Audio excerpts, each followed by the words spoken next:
Nearly 1 million harmless Arab villagers have been made homeless. Their dream of a state seems to be fading away. They were scattered. They ended up living all over the place. The Gaza refugee camp in Jerash. But they still call this place a camp.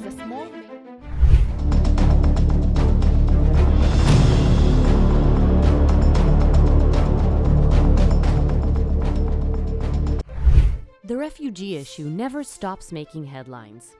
History proves that different refugee problems are solved over time, but the problem of the Palestinian refugees, who are even assigned a special agency on behalf of the United Nations, is ongoing, and it seems that it is here to stay. Their story begins in 1948. The Independence War ends with Israel's victory, and its celebrating of the Independence Day. The Palestinians call this day the Nakba, the catastrophe. During the war, 700,000 Arabs leave their homes.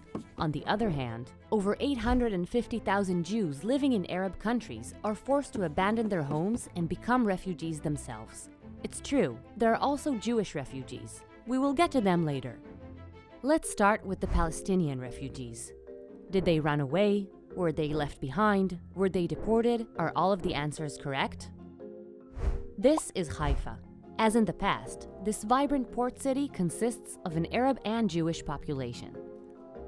Let's go back to black and white. In 1948, fierce battles are taking place between the parties. But despite the fire exchange, the young Prime Minister of Israel sends a determined representative, Golda Meir, later to be Prime Minister herself, who tries to convince Haifa's Arabs to stay in the city. The Jewish mayor Shabtai Levi also gathered the Arab representatives and implored them to stay and become equal citizens. But the efforts are useless. The representatives announced that they do not intend to surrender and cooperate with the Jews. Some actually stay. We will also get to them later. Here is a historical quote from Jamal Husseini, chairman of the High Committee of Palestine. Instead of accepting the Haganah's truce offer, the Arabs prefer to abandon their homes, their belongings, and everything they possessed in the world, and leave the town. Others leave following the instruction of the leader of the Israeli Arabs, Haj Amin al-Husseini, who instructs that the departure is only temporary. Everyone will return safely after the Arab armies have eliminated the Zionist enemy. So what do we have? Voluntary departure and escape.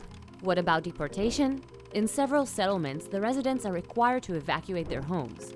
But it should be noted that this is a marginal phenomenon estimated by historians in only a few percentages. This is not a policy, not an order, and not an accepted and common phenomenon.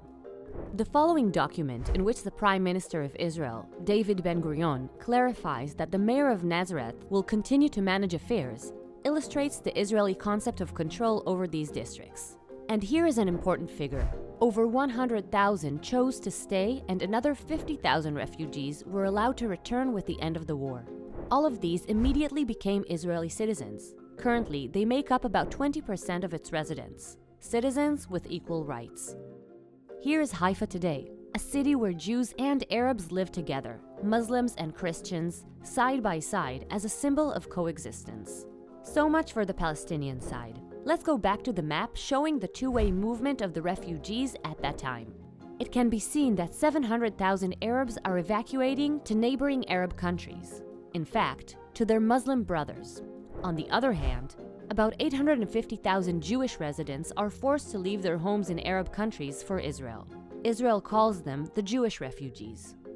The growing tension and threats against the Jewish residents set the tone, as can be seen in the warning published in the New York Times. But let's go back to the Palestinian refugees. And here is the real drama. What started as 700,000 people grew to about 7 million refugees, which means that the problem has not really been solved. The Palestinian refugee is different from any other refugee in the world. His status as a refugee does not end, but is passed on from generation to generation. A child born today is defined as a refugee and grows up with the promise that he will return to his home.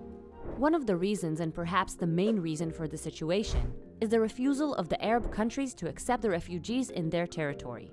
Yes, it turns out that refugees are also a political weapon.